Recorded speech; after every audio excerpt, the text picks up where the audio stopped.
જે રીતનું માનીય વડાપ્રધાનશ્રીનો આજે જન્મદિવસ છે, આ જન્મદિવસના આખા દેશભરમાં અલગ અલગ રીતનું ઉજવણી કરવામાં આવી રહી છે. આજે સ્વચ્છોત્સવ આખા દેશભરમાં શરૂ થવાના છે. કમલાનગર તળાવની આજુબાજુની સફાઈ આપણા માટે બહુ ઇમ્પોર્ટન્ટ છે.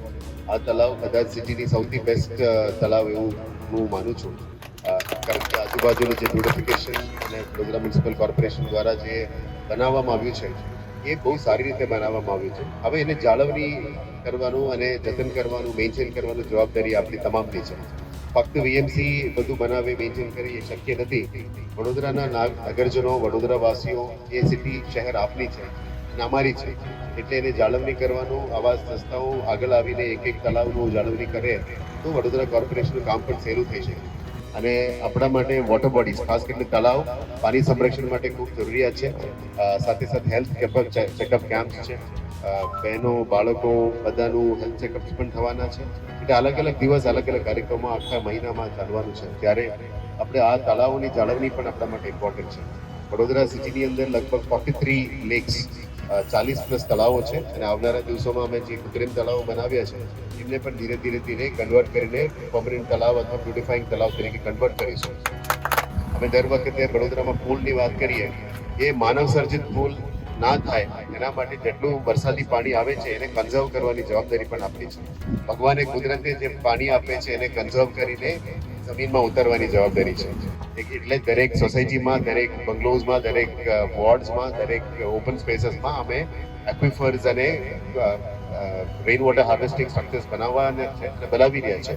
સાથે સાથે આવા મોટા તળાવોને પણ અમે પાણી નીચે જમીનમાં ઉતરવાની જરૂરિયાત છે.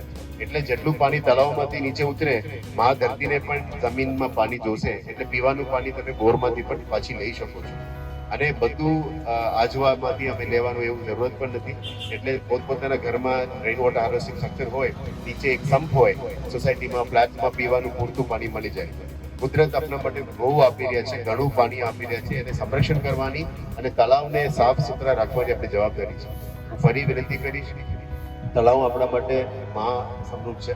એમને પ્રોપર રીતે મેન્ટેન કરવા માટે વીએમસી પણ કટિબદ્ધ છે અને વડોદરા નાગરિકોની પણ આ જવાબદારી છે.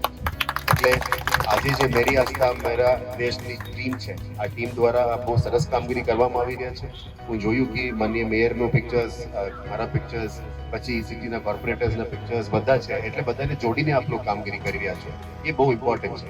અને હું આપને એ જ વિનંતી કરીશ, આવનારા દિવસોમાં એક દિવસ 200-300 માણસ લાવીને આ એરિયાને સાફ કરીએ, એટલે એક મોટું મેસેજ જાય. પોતપોતાના વિસ્તારના તમામ પદાધિકારીઓ પણ એમની વિસ્તારની તળાવની આજુબાજુ સાફ સફાઈ કરે, એને જતન કરે, એની પૂજન કરે.